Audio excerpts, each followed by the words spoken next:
റെക്കോർഡുകൾ ഭേദിച്ച് വിഴിഞ്ഞം തുറമുഖത്തിന്റെ കുതിപ്പ്. നമസ്കാരം. ഈ ദിവസത്തെ ഏറ്റവും പ്രധാനപ്പെട്ട വാർത്താ വിശേഷങ്ങളുമായി ജനേകം ടോപ്പ് 10 ന്യൂസിലേക്ക് സ്വാഗതം. റെക്കോർഡുകൾ ഭേദിച്ച് വിഴിഞ്ഞം രാജ്യാന്തര തുറമുഖത്തിന്റെ കുതിപ്പ്. ജനുവരിയിൽ 1.23 ലക്ഷം TUE കണ്ടെയ്നറുകൾ വിഴിഞ്ഞത്ത് കൈകാര്യം ചെയ്തു. ഇതുവരെയുള്ളതിൽ ഏറ്റവും ഉയർന്ന പ്രതിമാസ കണക്കാണിത്. കഴിഞ്ഞ മാസം തുറമുഖം 62 കപ്പലുകൾ കൈകാര്യം ചെയ്തു. പ്രതിമാസ കണക്കിൽ ഇതും ഏറ്റവും ഉയർന്ന എണ്ണമാണ്. മണിക്കൂറിൽ 30.12 കണ്ടെയ്നറുകൾ എന്ന ഏറ്റവും ഉയർന്ന ഗ്രോസ് ക്രെയിൻ നിരക്ക് കൈവരിക്കാനും വിഴിഞ്ഞത്തിന് സാധിച്ചു. രാജ്യാന്തര തലത്തിൽ തന്നെ GCR 30 മുകളിലെത്തുന്നത് മികച്ച നേട്ടമായാണ് കണക്കാക്കുന്നത്. 2026 ആദ്യ 15 ദിവസങ്ങൾക്കുള്ളിൽ മാത്രം ഡൽഹിയിൽ നിന്ന് 800-ലധികം പേരെ കാണാതായതായി റിപ്പോർട്ട്. ജനുവരി 1 മുതൽ 15 വരെയുള്ള കാലയളവിൽ ആകെ 807 പേരെയാണ് കാണാതായത്.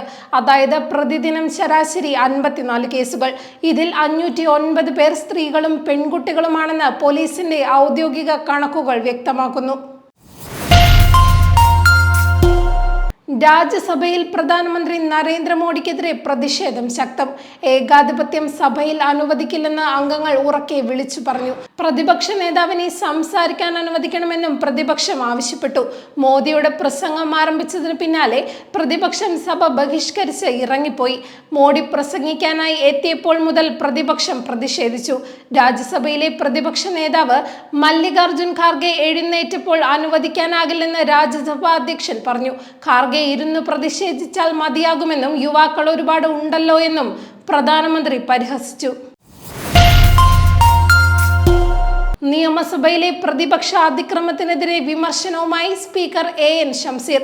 പ്രതിപക്ഷത്തിന്റെ അക്രമ സമരം ജനാധിപത്യത്തിന് ഭൂഷണമല്ല. ഉത്തരവാദിത്തപ്പെട്ട രാഷ്ട്രീയ നേതൃത്വം പരസ്യമായി സ്പീക്കറെ തെരുവിലിട്ടലക്കുന്നത് ശരിയാണോ എന്നത് നേതൃത്വം പരിശോധിക്കണം. നിർഭാഗ്യകരമായ സംഭവമാണ് ഉണ്ടായത്. ഒരു തരത്തിലുള്ള പ്രകോപനവും വാച്ച് ആൻഡ് വാർഡന്മാരിൽ നിന്ന് ഉണ്ടായിട്ടില്ല. എന്നാൽ ബാനർ കൊണ്ട് വാച്ച് ആൻഡ് വാർഡന്മാരെ പ്രതിപക്ഷ MLA-മാർ അടിക്കുന്ന സ്ഥിതിയുണ്ടായെന്നും സ്പീക്കർ പറഞ്ഞു. ശബരിമല സ്വർണ്ണക്കൊള്ള കേസിലെ മുഖ്യപ്രതി ഉണ്ണികൃഷ്ണൻ പോറ്റിക്ക് ജാമ്യം. കട്ടിളപ്പാളി കേസിലും ജാമ്യം ലഭിച്ചു. കർശന ഉപാധികളോടെയാണ് ജാമ്യം അനുവദിച്ചിരിക്കുന്നത്. കൊല്ലം വിജിലൻസ് കോടതിയാണ് ഹർജി പരിഗണിച്ചത്. SIT റിപ്പോർട്ട് കൂടി പരിഗണിച്ചാണ് വിധി. കട്ടിളപ്പാളി കേസിൽ അറസ്റ്റിലായി 90 ദിവസം പിന്നിട്ട ശേഷമാണ് ജാമ്യം. റഷ്യൻ അധിനിവേശം ആരംഭിച്ച് 4ാം വാർഷികത്തിലേക്ക് അടുക്കുമ്പോൾ യുദ്ധത്തിൽ ഇതുവരെ 55,000 ഉക്രൈനിയൻ സൈനികർ കൊല്ലപ്പെട്ടതായി പ്രസിഡന്റ് വ്ളാഡിമിർ സെലൻസ്കി. കഴിഞ്ഞ വർഷം ഫെബ്രുവരിയിൽ അദ്ദേഹം സൂചിപ്പിച്ച 46,000 എന്ന കണക്കിനേക്കാൾ വലിയ വർധനവാണിത്. എന്നാൽ പരിക്കേറ്റവരെ കൂടി കണക്കിലെടുത്താൽ ഉക്രൈനിയൻ സൈന്യത്തിലെ ആകെ ആൾനാശം 4 ലക്ഷത്തോളം വരുമെന്നാണ് സ്വതന്ത്ര നിരീക്ഷണ ഏജൻസികൾ വിലയിരുത്തുന്നത്. അമേരിക്കയിലെ പ്രമുഖ മാധ്യമ സ്ഥാപനമായ വാഷിംഗ്ടൺ പോസ്റ്റിൽ കൂട്ടപ്പിരിച്ചുവിട്. കോൺഗ്രസ് പ്രവർത്തക സമിതി അംഗവും MP-യുമായ ശശി തരൂരിന്റെ മകൻ ഈശാൻ തരൂരിനും ജോലി നഷ്ടമായി. എക്സിലൂടെ കൂട്ടപ്പിരിച്ചുവിടലിൽ തനിക്ക് ജോലി നഷ്ടമായെന്ന് ഈശാൻ തരൂർ തന്നെയാണ് വെളിപ്പെടുത്തിയത്. രാഷ്ട്രപതിയുടെ നയപ്രഖ്യാപനത്തിന്മേലുള്ള നന്ദി പ്രമേയം പ്രധാനമന്ത്രി നരേന്ദ്രമോദിയുടെ മറുപടിയില്ലാതെ ലോക്സഭ പാസാക്കി. ഇന്നലെ ലോക്സഭയിലെ മറുപടി പ്രസംഗം നടത്താനാണ് മോഡി നിശ്ചയിച്ചിരുന്നത്. എന്നാൽ പ്രതിപക്ഷ ബഹളം മൂലം സഭ തടസ്സപ്പെട്ടിരുന്നു. അതിനാൽ പ്രധാനമന്ത്രി ലോക്സഭയിലേക്ക് എത്തിയിരുന്നില്ല.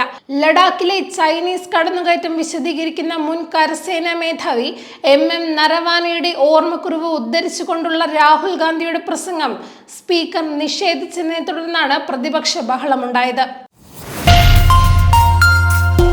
സ്വർണ്ണവില വീണ്ടും താഴേക്ക്. വ്യാഴാഴ്ച രാവിലെ 22 ക്യാരറ്റ് സ്വർണത്തിന് ഗ്രാമിന് 460 രൂപയും പവന് 3680 രൂപയും കുറഞ്ഞു. ഇതോടെ ഗ്രാമിന് 14,155 രൂപയ്ക്കും പവന് 1,13,240 രൂപയ്ക്കുമാണ് വിൽപ്പന പുരോഗമിക്കുന്നത്. 18 ക്യാരറ്റിന് ഗ്രാമിന് 376 രൂപ കുറഞ്ഞ് 11,582 രൂപയായി. പവന് 3,008 രൂപയാണ് കുറഞ്ഞത്. മുതിർന്ന കോൺഗ്രസ് നേതാവും മുൻ മാവേലിക്കര MLA-യുമായിരുന്ന M. മുരളി അന്തരിച്ചു. 1991 മുതൽ 2006 വരെ മാവേലിക്കര MLA ആയിരുന്നു. 73 വയസ്സായിരുന്നു. തിരുവനന്തപുരത്തെ ആശുപത്രിയിൽ വെച്ചായിരുന്നു അന്ത്യം. തുടർച്ചയായി 3 തവണ മാവേലിക്കര മണ്ഡലത്തിൽ നിന്നും വിജയിച്ചു. പിന്നീട് കായംകുളത്തും ചെങ്ങന്നൂരിൽ നിന്നും നിയമസഭയിലേക്ക് മത്സരിച്ചു. ജനയുഗം ടോപ്പ് 10 ന്യൂസിലൂടെ വീണ്ടും കാണാം. കൂടുതൽ വാർത്തകൾക്കും വിശേഷങ്ങൾക്കുമായി ജനയുഗം വെബ്സൈറ്റ്, യൂട്യൂബ് ചാനലുകൾ സന്ദർശിക്കുക.